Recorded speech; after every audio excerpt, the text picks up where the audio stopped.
Junction channel पे आपका स्वागत है। अभी जो बांग्लादेश में फिलहाल चल रहा है उसकी हम अपडेट आपको दे देते हैं।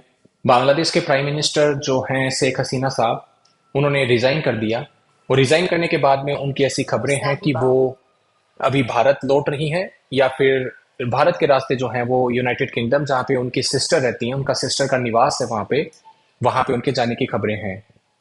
हुआ क्यों, क्या ऐसी बातें हुई, तो हम जो है आपके सामने चार टॉपिक लेकर के हाजिर हैं। पहला टॉपिक है कि ये सडन रेजिग्नेशन जो है वो क्यों दिया गया उस प्राइम मिनिस्टर के द्वारा, जिन्होंने भी थोड़े ही दिनों में जो है, थोड़े दिनों पहले ही चुनाव जीता। डेमोक्रेटिकली इलेक्टेड गवर्नमेंट थी, बहुत ही स्ट्रांग गवर्नमेंट मानी जाती थी, लेकिन फिर भी सडन रेजिग्नेशन की नौबत क्यों आई। दूसरा जो हम आपको बताने वाले हैं वो है कि फिलहाल बांग्लादेश में चल क्या रहा है। So what is happening in Bangladesh, ये भी हम आपको बताने वाले हैं। तीसरा, ये जो भी सिचुएशन जो बांग्लादेश में चल रही है उसके इम्प्लीकेशंस, उसके प्रभाव, उससे इंडिया कैसे डील करेगा। ये सिचुएशन जो है वो इंडिया के लिए किस तरीके से सिक्योरिटी का जो एक ट्रबल है वो खड़ा कर सकती है, उसके बारे में हम आपको बताएंगे। फोर्थ जो है, आगे आने वाले समय में क्या होगा उसके बारे में भी हम जो आपको बताने वाले हैं, जिसको हम रोड फॉरवर्ड कह रहे हैं।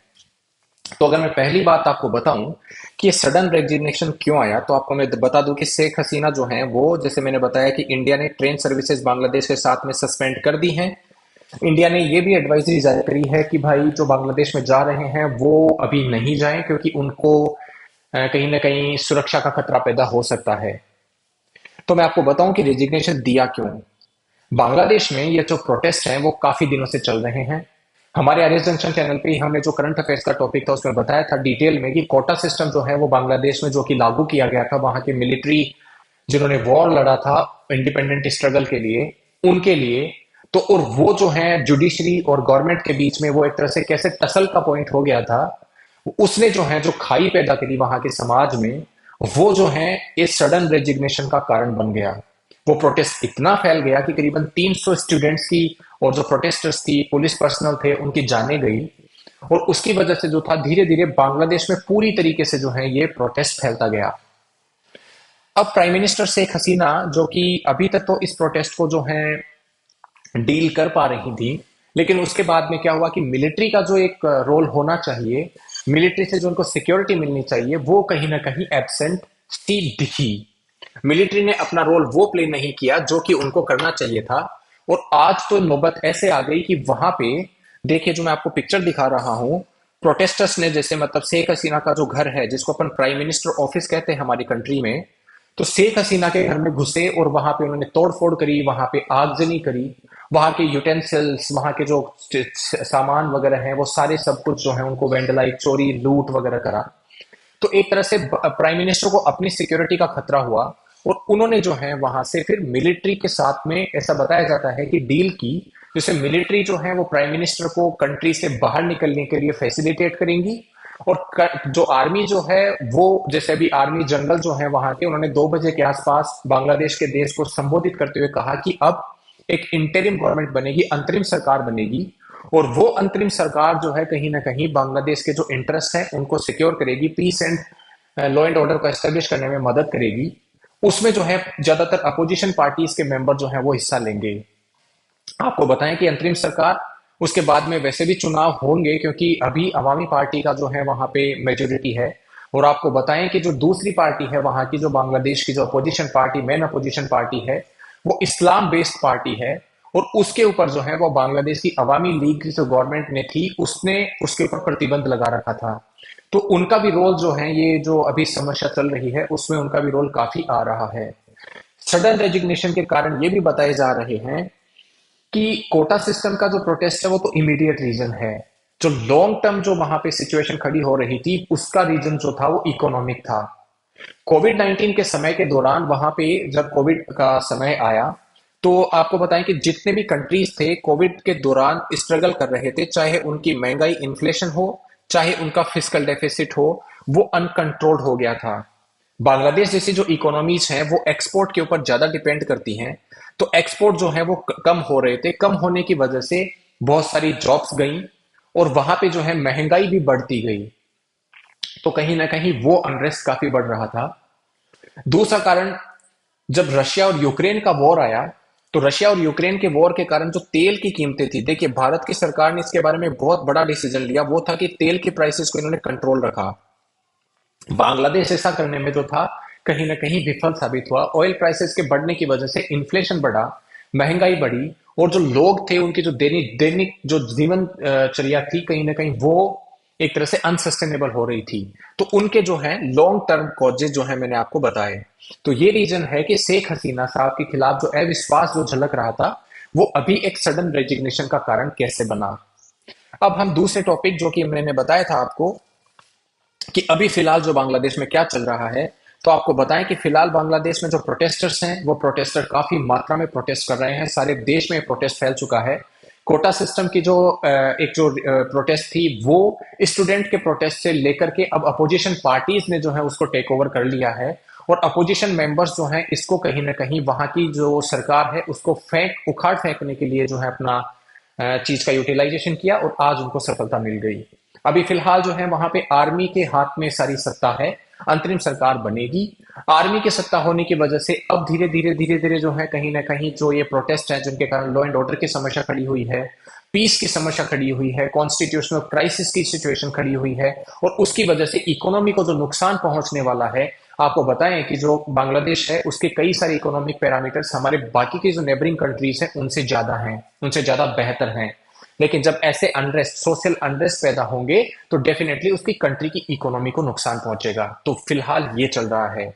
तीसरी न्यूज ये भी है कि चूंकि प्राइम मिनिस्टर जो है ऑफ बांग्लादेश शेख हसीना जिन्होंने रिजाइन किया है, अब उनका क्या होगा। तो वो फिलहाल कंट्री से निकल चुकी हैं। अभी थोड़ी देर पहले जैसे जो एयरक्राफ्ट ट्रैकर्स होते हैं तो उस वेबसाइट से ट्रैक किया गया जो कि फिलहाल ये बताता है कि प्राइम मिनिस्टर शेख हसीना का सबसे जो एयरक्राफ्ट है वो सबसे वर्ल्ड में मोस्ट ट्रैक एयरक्राफ्ट है। थोड़ी देर पहले वो हमारे वेस्ट बंगाल की स्काईज के ऊपर था, उसके बाद में उसको बिहार के ऊपर देखा गया, उसके बाद में उसको उत्तर प्रदेश। खबरें ये हैं कि 5:30 के आसपास जो है वो दिल्ली उतर जाएंगी। दिल्ली उतरने के बाद में वो प्लेन को रिफ्यूल, क्योंकि उनका जो एयरक्राफ्ट है वो उसकी जो रिफ्यूलिंग कैपेसिटी है वो इतनी नहीं है कि लगातार वो फ्लाइट जो है वो लंदन जा सके। इसलिए खबरें ये हैं कि वो या तो न्यू दिल्ली में स्टॉप ओवर करेंगी। खबरें ऐसे भी हैं कि जो इंडियन जो पॉलिटिकल जो सेटअप है या इंडिया का जो सिक्योरिटी सिचुएशन को देखने वाले लोग हैं कहीं ना कहीं हो सकता है वो भी शेख हसीना के एंटोराज से जो है बात करें। शेख हसीना का एयरक्राफ्ट यहाँ पे उतरता है तो उसके बाद में देखते हैं कि आगे की सिचुएशन इंडिया कैसे डील करते हैं। बांग्लादेश को इंडिपेंडेंट कराने में इंडिया का काफी बड़ा योगदान रहा था, और इस समय अगर बांग्लादेश की सरकार को सेव करने में, या बांग्लादेश की सरकार तो चलो रिजाइन कर दिया, बांग्लादेश की जो स्थिति है उसको सेव करने में इंडिया की गवर्नमेंट का क्या रोल रहता है उसके बारे में हम चर्चा करेंगे। जो इम्प्लीकेशंस है, हमने जो थर्ड टॉपिक आपको बताया कि इसके क्या क्या इम्प्लीकेशंस होंगे, तो इम्प्लीकेशंस जो है मैं आपको बताऊं कि इंडिया के लिए क्या क्या सिचुएशन खड़ी हो सकती हैं। सबसे पहले शेख हसीना की जो पार्टी है अवामी लीग, वो हिस्टोरिकली इंडिया से फ्रेंडली टाइज उन्होंने रखे हैं, मतलब मैत्रीपूर्वक संबंध उन्होंने रखे हैं। जब भी इंडिया और बांग्लादेश के बीच में कोई भी क्राइसिस आया तो उसने अवामी लीग ने जो है उसको बहुत ही एक अच्छे तरीके से डेफ्ट हैंडलिंग करी। अवामी लीग के बारे में आपको बताऊं कि नॉर्थ ईस्ट में हमारी जो समस्याएं चलती थी उसके नॉर्थ ईस्ट की समस्याओं को कहीं ना कहीं सोल्व कराने में बांग्लादेश की इस गवर्नमेंट का, ये जो पार्टी की गवर्नमेंट है अवामी लीग, उसका बड़ा योगदान रहा। शेख हसीना ने उसमें बहुत ही बड़ी इनिशिएटिव ली। शेख हसीना और हमारे इंडिया के जो प्राइम मिनिस्टर्स हैं उनके बीच में एक अच्छा संवाद भी हमेशा सामने आया है। तो कहीं ना कहीं अगर ये सरकार गिरती है तो डेफिनेटली इंडिया के इंटरेस्ट को धक्का लगेगा। नॉर्थ ईस्ट में जो है चैलेंजेस हो सकता है बढ़ जाएं। मणिपुर ऑलरेडी इंडिया के लिए भी थोड़ी समस्या के इस सेक्टर में है, तो बांग्लादेश के साथ में एक ये समस्या खड़ी हो सकती है नॉर्थ ईस्ट। दूसरा जो समस्या है वहां के माइग्रेंट्स, अगर वहां पे लॉ एंड ऑर्डर पूरी तरीके से बिखरता है तो वहां पे माइग्रेंट जो है वो बांग्लादेश के रास्ते वेस्ट बंगाल इनकी तरफ आ सकते हैं, जिनकी वजह से माइग्रेंट का जो क्राइसिस है वो भी कहीं ना कहीं हमारे लिए खड़ा हो सकता है, माइग्रेंट की समस्या। तीसरी बड़ी समस्या ये खड़ी हो सकती है कि बांग्लादेश में जो भी बांग्लादेश की मेन अपोजिशन जो पार्टी है जिसको हालांकि भी बैन किया गया है वो इंडिया समर्थक कभी नहीं हुई है। मालदीव के तर्ज पे, मालदीव में जो अपोजिशन पार्टी उस समय थी उसमें वहां पे इंडिया आउट कैंपेन चला था, उसी के तर्ज पे बांग्लादेश में अभी फिलहाल जो अपोजिशन पार्टीज थी, जो अभी इलेक्शन हुआ जिसमें शेख हसीना ने वापस से मेजोरिटी पाई थी, उस चुनाव में उन्होंने इंडिया आउट कैंपेन चलाया था। तो इंडिया के जो एंटी इंडिया एलिमेंट हैं बांग्लादेश की मेन अपोजिशन पार्टीज में वो काफी मात्रा में ज्यादा है, तो उसका नुकसान भी भारत को जो है वो झेलना पड़ सकता है। चौथा जो है वो चाइना का एंगल है। ये भी बताया जा रहा है कि बांग्लादेश में शेख हसीना की सरकार को हटाने में जो फॉरेन पावर्स का जो इंटरवेंशंस है वो भी काफी मात्रा में हो सकता है ज्यादा हो। उसमें से चाहे वो चाइना हो, चाहे वो यूएसए के एंगल्स हो, इन कंट्रीज के बारे में कहा जाता है कि ये कंट्रीज भी कहीं ना कहीं पाकिस्तान हो दखल अंदाजी कर रहे थे। तो उन कंट्रीज का अगर प्रभाव बांग्लादेश के ऊपर ज्यादा पड़ता है तो एक मैत्रीपूर्वक संबंध भारत के लिए बनाना या उनको स्थापित बनाए रखना कहीं ना कहीं एक बड़ी समस्या के रूप में। तो मैंने ये बताया आपको इम्प्लीकेशंस।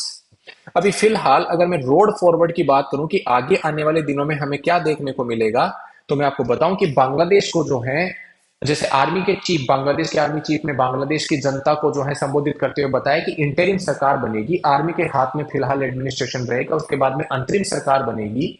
वो अंतरिम सरकार जो है कहीं ना कहीं मेन अपोजिशन पार्टी जो है उनके रिप्रेजेंटेटिव मिलाकर के बनाएंगे, उसके बाद में इलेक्शंस होंगे। तो वो जो है पीस, कॉन्स्टिट्यूशनलिज्म, वहां की लॉ एंड ऑर्डर, इनको जो है वो रीस्टोर करने का काम करेगी। वहां की इकोनॉमी को कहीं ना कहीं धीरे धीरे वापस से जो है बैक ऑन ट्रैक लाने की कोशिश करेंगे। वर्ल्ड ओवर जो है इसके बारे में बड़ी चिंता है, जैसे ह्यूमन राइट के जो एक्टिविस्ट हैं वो बड़ी एक आवाज उठा रहे हैं। वो शेख हसीना की गवर्नमेंट को कहीं ना कहीं रेस्पॉन्सिबल मान रहे थे जो प्रेजेंट डे वायलेंस हो रही है उनके लिए। तो कहीं ना कहीं उनका भी रोल वहां पे, एक्टिविस्ट का रोल काफी बढ़ सकता है। इंडिया के लिए जो है, इंडिया किस तरीके से, अगर India prime minister Sheikh Hasina को अगर शरण देता है तो फिर उसके क्या इंप्लीकेशंस होंगे, बाकी जो है वो एंगल्स जो है हम आपके सामने जैसे जैसे सिचुएशन डेवलप होगी हम आपके सामने लेकर के हाजिर हो जाएंगे।